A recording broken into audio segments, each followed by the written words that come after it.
پوچھتے ہیں کہ سینیٹر اعظم خان سواتی جو ہیں ان کے بارے میں انٹیریئر منسٹری نے خود جا کے پشاور ہائی کورٹ میں یہ بتایا تھا کہ وہ باہر جا سکتے ہیں، وہ فلائی کر سکتے ہیں، ان کا نام ECL میں نہیں ہے اور ہمیں ان سے کوئی ایشوز نہیں ہیں۔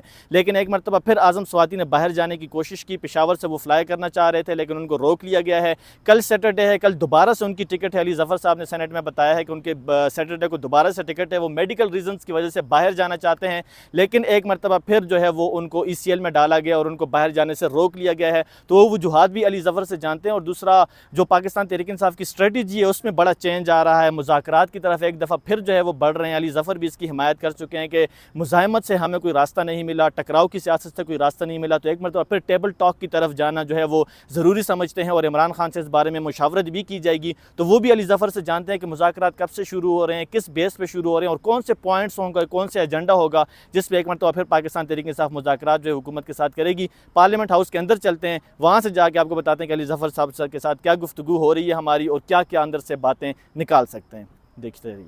پورا پاکستان مناتا ہے، اور ہم جو پولیٹیشنز ہیں وہ مختلف آتے جاتے رہتے ہیں، آج حکومت میں، آج اپوزیشن میں، کل کہیں اور، لیکن ایک چیز جو کنسسٹنٹ 14 اگست کی ہوتی ہے وہ یہ ہے کہ قائد اعظم محمد علی جناح نے پاکستان بنایا، ان کی کاوش سے پاکستان بنا۔ تو یہ نہیں ہوتا کبھی کہ ان کی تصویر کو ہٹا کے تو اپنی تصویریں لگا دیں پولیٹیشنز۔ یہ تو جب سے پاکستان بنا ہے 14 اگست منائی جا رہی ہے، لیکن سب سے اول جو تصویر ہوتی ہے، اور یہ ایک سمبولک تصویر ہوتی ہے قائد اعظم محمد علی جناح کی، جس سے یہ دکھایا جاتا ہے کہ پاکستان بنانے والے اور ہمیں جتنے پیغام ہیں، جتنی ہماری تحفظات ہیں، اور 1973 کا آئین بھی جو ہے وہاں تک قائد اعظم کا ہی جو ویژن ہے وہ آگے جا لیتے کہ چلتے ہیں۔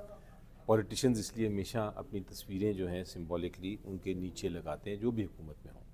تو یہ ایک ہم نے دیکھا عجیب و غریب معاملہ اس سال کہ تصویریں سب کی لگ گئیں لیکن قائد اعظم کی تصویر نہیں لگی۔ تو اس ایشو کو آج ہم نے ریز کیا، جس کا جواب شاید کہیں نہیں سے آیا، صرف یہ کہا گیا کہ جی ہمیں نہیں پتہ، ہم تحقیقات کریں گے اور بتائیں گے۔ لیکن مارکا ہیلتھ کے حوالے سے بھی آپ نے آج ساتھ دیا، اچھا کام تھا۔ جی دیکھیں، ریزولوشن پاس ہر سال ہوتی ہے، ہم نے سمپلی ریزولوشن جب بھی 14 اگست کے بعد ایک سینٹ کی اور نیشنل اسمبلی کی ریزولوشنز ہوتی ہیں، اس میں چاہے آپ حکومت میں ہوں چاہے حکومت کے باہر ہوں، آپ اس کو سپورٹ کرتے ہیں، لیکن ٹریڈیشن یہ ہوتی ہے کہ زبان جو استعمال کرنی ہے اس ریزولوشن میں وہ ہمیشہ شیئر کی جاتی ہے سارے پارلیمنٹری لیڈرز کے درمیان۔ وہ اس بار نہیں کی گئی، اس پہ ہم نے ضرور اعتراض کیا، لیکن ہم نے کہا کہ ہم اس کو متنازع نہیں بنانا چاہتے۔ ہم ریزولوشن جو ہے پاکستان 14 اگست والی ریزولوشن جو ہے اس پہ ہم بالکل پاکستان فرسٹ کمز فرسٹ، تو ہم بالکل اس کے اوپر آمادگی اپنی اور اس کے اوپر اپنی سگنیچرز کریں گے، لیکن بہتر یہ ہوتا کہ ہمیں اس کا لینگویج پہلے دکھا دیا جاتا۔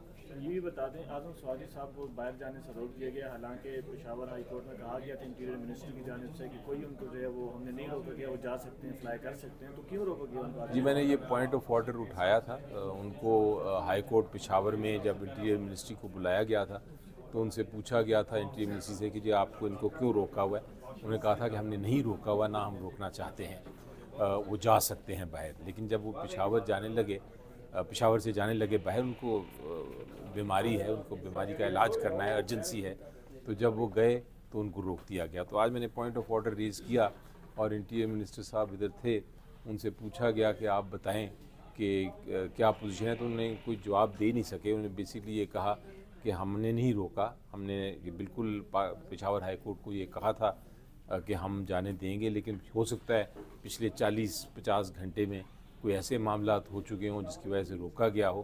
میری نظر میں وہ 40-50 گھنٹے میں صرف ایک بات انہوں نے کی تھی کہ سینٹ کا سیشن اٹینڈ کیا تھا۔ اگر وہ سینٹ کا سیشن جو ہے وہ اٹینڈ کرنا جرم ہے اور اس کی وجہ سے روکا گیا تو وہ الگ بات ہے، ورنہ کوئی ایسی بات نہیں ہے۔ بہرحال انہوں نے کہا ہے کہ مجھے فون کر کے بتائیں گے، اگر کوئی مسئلہ نہیں ہے تو پھر وہ جانے دیں گے۔ اچھا سر، پہلے 5 اگست کی ڈیٹ دی گئی، پھر 14 اگست کی تاریخ دی گئی، اب کیا لگتا ہے کہ عمران خان کی رہائی کے لیے احتجاج یا کوئی نئی تحریک کا آغاز کیا جا رہا ہے؟ کیونکہ 14 اگست کو کہا گیا تھا کہ باقاعدہ ریلیاں نکالی جائیں گی، کچھ شہروں میں نکالی گئی، کچھ میں نہیں نکالی۔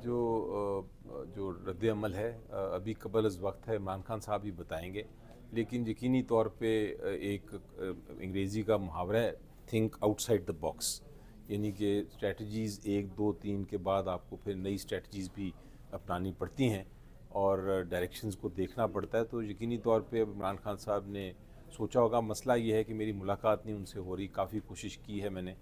آج بھی توقع تھی کہ کل کا کیس لگے گا تو میں انشاءاللہ وہاں پیش ہو سکوں گا اور ان سے بات کروں گا کہ اب کیا نئی اسٹریٹجیز ہیں، لیکن وہ بھی موقع نہیں ملا کیونکہ کیس ایڈجرن ہو گیا. کیس کی جیل ٹرائل ہوئی نہیں رہی توشہ خانہ 2 کی. تو اب منگل کو میں دیکھوں گا، لیکن یقینی طور پہ اب کوئی اور اسٹریٹجی آئے گی علی سامنے. ظفر صاحب یہ بھی بتا دیں، پارلیمان میں آپ کی تعداد دن بدن کم ہوتی جا رہی ہے، نائلوں کا سلسلہ جو ہے وہ بڑھ رہا ہے، اپوزیشن لیڈر جو ہیں وہ سینٹ سے بھی چلے گئے ہیں، قومی اسمبلی سے بھی چلے گئے ہیں. پاکستان تحریک انصاف ان تمام معاملات کو کس طرح ٹیکل کرے گی، اور آئندہ ضمنی انتخابات میں بھی آپ حصہ نہیں لے رہے تو کس طرح پارلیمانی سیاست کو برقرار رکھیں گے؟ دیکھیں، میں ایک ہی بات کہوں گا، ہمت کے ساتھ. ہمیں اس لیے ہمت کے ساتھ اس کا مقابلہ کرنا ہے کیونکہ ہم سچ اور حق کے ساتھ کھڑے ہیں، اور جب سچ اور حق کے ساتھ آپ کھڑے ہوں تو انصاف جو ہے وہ آپ کی حمایت کرتا ہے اور الٹیمیٹلی آپ کو کامیابی ہوتی ہے. تو ہم گھبرائیں گے نہیں انشاءاللہ. لیکن جہاں تک آپ نے کہا کہ بائی الیکشنز کا بائیکاٹ، یہ کوئی ہمارا حتمی فیصلہ نہیں ہے پی ٹی آئی کا. بائی الیکشنز کا بائیکاٹ کرنا ہے یا نہیں کرنا ہے یہ صرف تب فیصلہ ہوگا جب عمران خان صاحب کے ساتھ ہماری ڈیٹیل ڈسکشن ہوگی اور پھر وہاں سے کوئی واضح قسم کا ہدایت آئے گی. میری نظر میں مختلف رائے ہیں. ایک طرف تو رائے یہ ہے کہ کسی صورت میں میدان نہیں چھوڑنا چاہیے اور ہر وقت مقابلہ کرنا چاہیے، چاہے جتنا بھی بائسڈ امپائر ہو، چاہے جتنا بھی آپ کو مشکلات کا سامنا ہو. آپ میدان چھوڑیں گے تو پھر آپ کسی اور کو جگہ دے دیں گے. لیکن دوسری طرف رائے یہ ہے کہ فائدہ کیا اس قسم کے الیکشن لڑنے کا. تو یہ دونوں طرف کی رائے ہیں، یہ دونوں رائے رکھی جائیں گی عمران خان صاحب کے سامنے اور پھر وہ فیصلہ کریں گے. سر، آپ نے ایک ذکر کیا سچ کے ساتھ ہم کھڑے ہوں گے. سچ اپوزیشن کا یا حکومت کا سچ؟ سچ نہ اپوزیشن کا ہوتا ہے نہ حکومت کا. آپ خود میرے سے بہتر جانتے ہیں سچ سچ ہے. سچ کا مطلب یونیورسل ٹروتھ، یعنی کہ ایسی چیز جو کہ میں اگر کچھ کہتا ہوں اور جھوٹ بولتا ہوں تو آپ کو الٹیمیٹلی پتہ چل جائے گا کہ میں جھوٹ بول رہا ہوں. اس لیے سچ نہ اپوزیشن کا ہوتا ہے نہ حکومت کا. سچ سچ ہے. اچھا، لاسٹ میں یہ بھی بتا دیں، اسپیکر ایاز صادق نے تو باضابطہ طور پر لاسٹ سیشن میں ایک مرتبہ پھر پاکستان تحریک انصاف کو مذاکرات کی دعوت دے دی ہے. تو پاکستان تحریک انصاف مذاکرات کی طرف جا رہی ہے ایک مرتبہ پھر، یا پھر ٹیبل ٹاک؟ دیکھیں، مذاکرات کے بارے میں میرا ایٹیٹیوڈ بڑا کلیئر ہے. میں نے تو بڑا بار بار کہا ہے کہ سیاست میں مذاکرات کا ایک بڑا اہم رول ہوتا ہے، اور مذاکرات کبھی آپ یہ نہیں کہہ سکتے مستقبل میں مذاکرات نہیں ہوں گے. اور مذاکرات سے ہی بہت ساری چیزوں کا حل ہوتا ہے. اس لیے مذاکرات، بات چیت، گفتگو یہ تو ایک طریقہ کار ہے جو آپ کو ہر وقت اپنانا چاہیے اور اپنانا پڑتا ہے اور اپناتے ہیں. لیکن کئی چیزیں ہیں جو کہ صرف مذاکرات سے نہیں سالو ہوتی، کئی چیزیں ہیں جو کہ مذاکرات سے نہیں حل ہو سکتی.